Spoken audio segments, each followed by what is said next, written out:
Всем привет! Вот такая вот погода в Одессе, почти конец января, дождь, слякоть. А я пришел в свою маленькую мастерскую для того, чтобы уже что-то полезное таки из нее вынести. Жена заказала стеллаж для сумочек, сегодня буду пытаться сделать. Профессионального инструмента нету, но будем радоваться тому, что есть. Изначально думал сделать стеллаж из фанеры, но потом решил сделать все как положено, из дерева.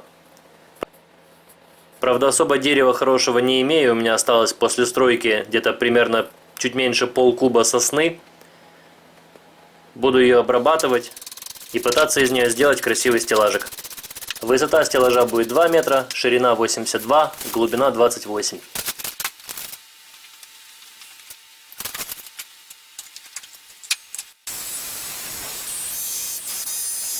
На самодельном фуганочке строгаю доски.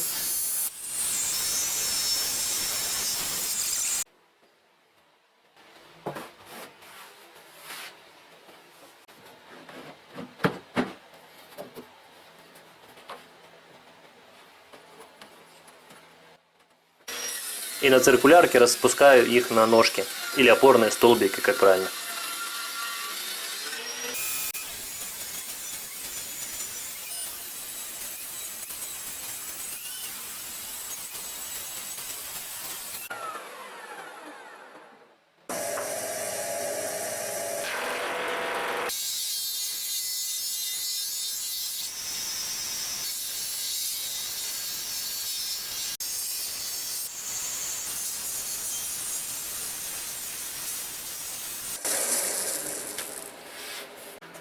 Вот такие 4 столбика получились, они и будут держать все полочки.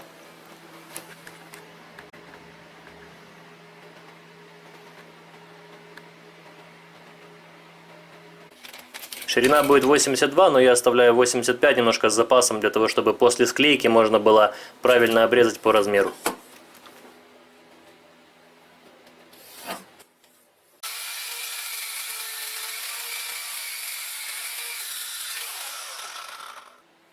Для того, чтобы щит деревянный не повело со временем, то 28 сантиметров делю на 4 и получается 4 заготовочки по 7 сантиметров.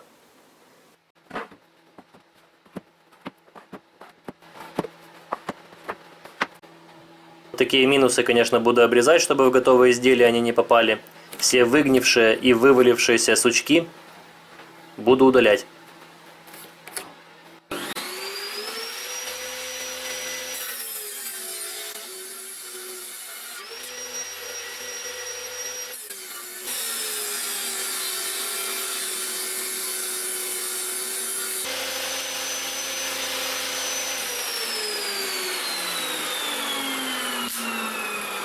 На сучках древесина особо слабая, поэтому этому месту нужно уделять особое внимание.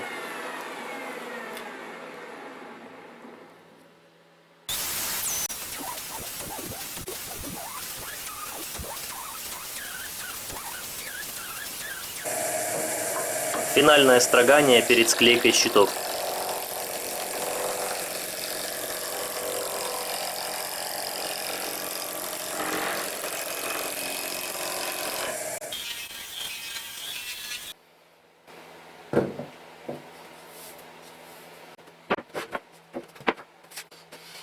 Рисую галочку для того, чтобы знать, где лицевая сторона, и потом не перепутать местами. Профессиональных струбцин, конечно, не имею, поэтому подсмотрел на каком-то канале, пусть простит меня автор, не помню уже где видел. Вот такие самодельные струбцины, очень мне понравилась конструкция, очень простая в изготовлении. Всего лишь нужны шпильки на 8 и профиль 40 на 20. Просверлил профиль, вставил шпильки и с двух сторон гайки и барашки для того, чтобы зажимать щит.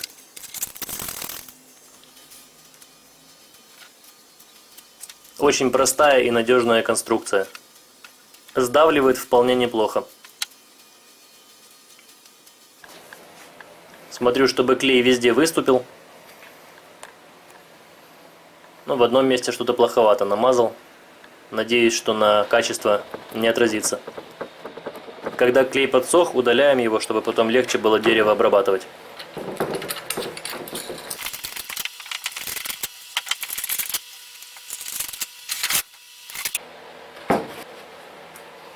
Склейка получилась хорошая, но без опыта что-то неправильно я уложил заготовки, поэтому получились ступеньки между ними.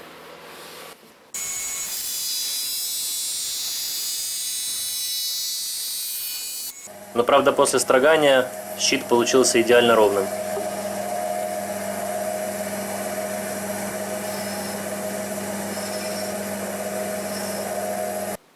Такой лайфхак я себе придумал. Там, где щит в целом ровный и одна деляночка выступает, я просто на толщину съема, а это 1 мм, подкладываю линейку, которая тоже имеет 1 мм. И тогда снимает только выступающую часть щита, а остальной щит не трогает. Вот такая у меня есть самодельная каретка из ламинированной фанеры. Я знаю, что там, где она заканчивается, там начинается линия реза.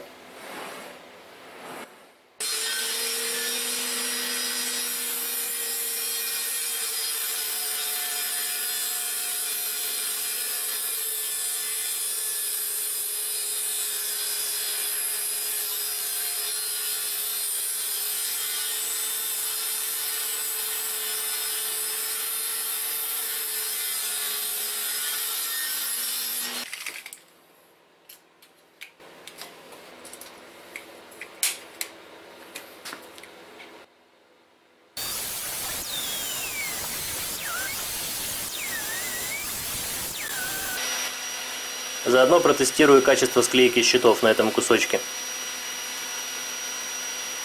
Как видим, дерево ломается не по клеевому шву, а по волокнам.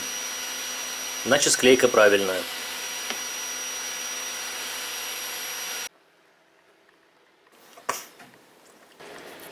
Вот таких 5 щитов на полочке у меня получилось. Конечно, не идеальные. Некоторые получились щиты тоньше, потому что неправильно были склеены, и пока отстругались до ровного, то стали немножко тоньше. Решил немного украсить будущий стеллаж, хочу нанести небольшой декор. С помощью вот такой фрезы с верхним подшипником буду пропиливать такие пазы в полочках. Думаю, красивее будет.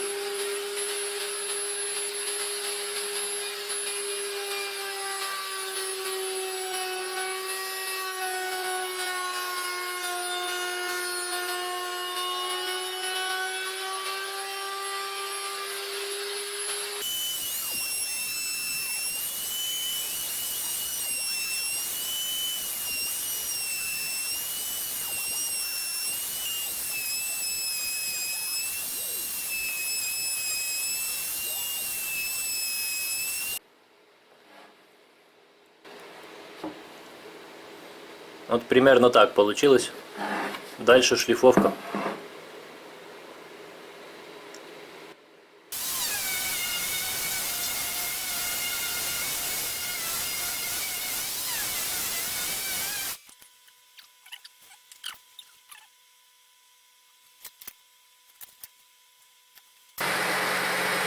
Пропиливаю пазы для ножек. Ленточной пилы нету, поэтому лобзик, встроенный в стол, неплохо меня выручает.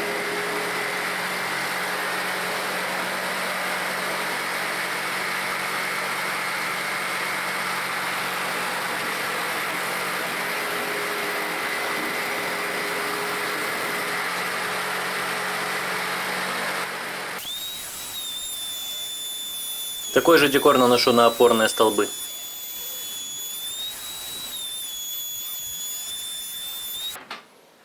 Собираю стеллаж на столярный клей и фиксирую степлером пневматическим под гвозди. Я считаю, что такой степлер просто незаменимый в столярке. Он стоит, по-моему, 800 гривен. Я его купил по акции, но помощник из него очень хороший.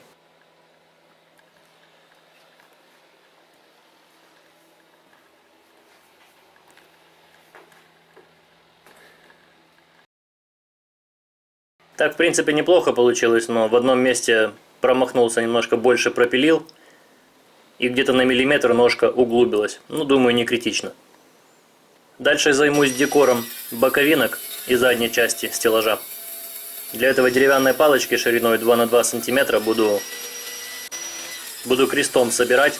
Они будут и для украшения, и заодно для укрепления, так как стеллаж сам по себе на одних полочках немного хлипковат.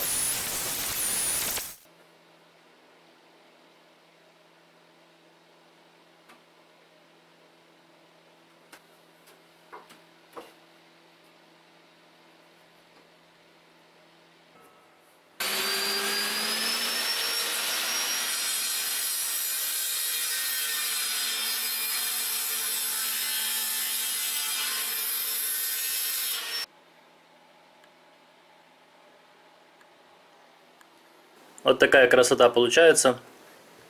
Только надо определиться, как одну досточку углубить в другую.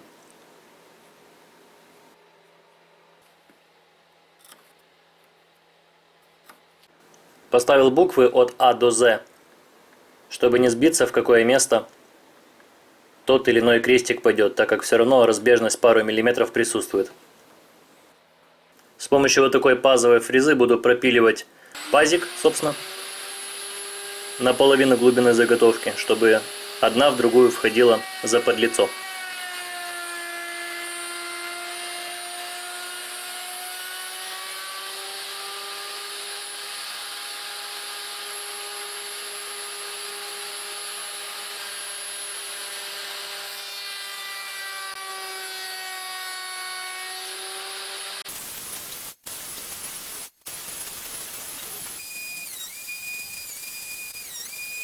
Можно собирать, обязательно на клей и фиксировать гвоздиками.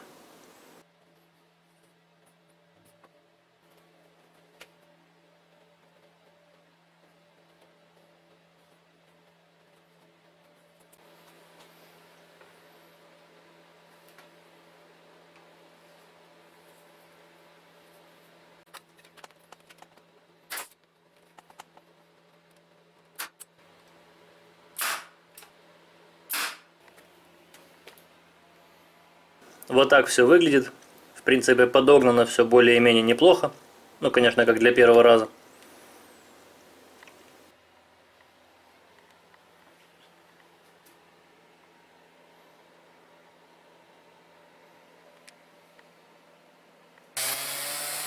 Остается уже шлифовка под покраску.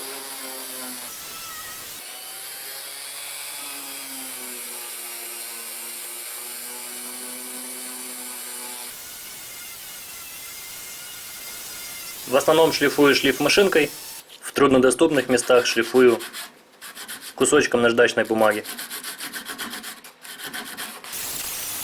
Также во время шлифовки обязательно нужно позаботиться об органах дыхания, потому что во время шлифовки очень много мелкодисперсной пыли образуется.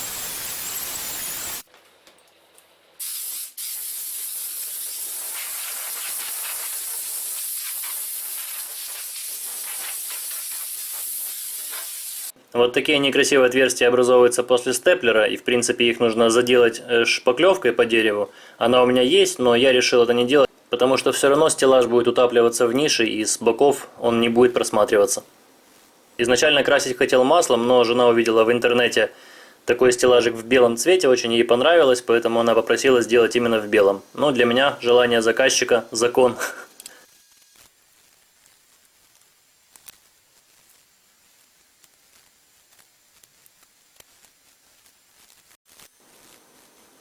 Крашу не сильно толстым слоем, для того, чтобы просматривалась структура дерева.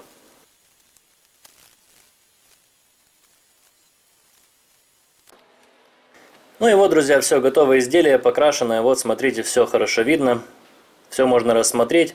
Особенно с вот этой точки все видно, все идеально просто. Нет, шучу, конечно, это я просто хотел, чтобы не увидели все косяки, которые получились у меня при изготовлении этого стеллажа. Но, конечно же, все вам покажу. Во-первых, одна полочка получилась тоньше других, потому что это был самый кривой щит. Пока я его выстрогал, то получилась реально тонкая полка. Хотел ее запихнуть наверх, но что-то перепутал, и она у меня получилась второй сверху. Во-вторых, вот такие углубления у меня получились после фрезеровки. Не знаю, то ли это мягкая древесина, то ли может быть какой-то плохой подшипник на фрезе, что вот такие вот канавки оставил. Также во многих местах дерево вот так вот распушилось, в местах, где фреза проходила. Ну, тут я не знаю, либо это неправильно ввел заготовку против фрезы или по фрезе. В общем, мне бы интересно было бы услышать, конечно, мнение профессиональных столяров, потому что, ну, первое изделие, еще много чего не знаю. Также щит почему-то после склейки должен был быть 28, но получился 27,5. То ли дерево, что ли, сжалось во время склеивания, то ли что, бог его поймешь. Также у меня вот тут вырвало кусок древесины во время строгания. Хотя даже не знаю, может я к себе слишком придираюсь, потому что вот тот стеллаж, который я взял за основу этой идеи на одном из самых популярных интернет-магазинов Украины, продается за 2200 гривен, то глядя на фотографии реальных покупателей и то, что о нем пишут, то, конечно, ну таких косяков я не делал. Но тем не менее, конечно, как для первого опыта я сделал много ошибок. Поэтому любую критику готов выслушать и принять ее во внимание. Ну и вот так смотрится стеллажик уже в интерьере. Неплохо он украсил эту нишу в моем доме.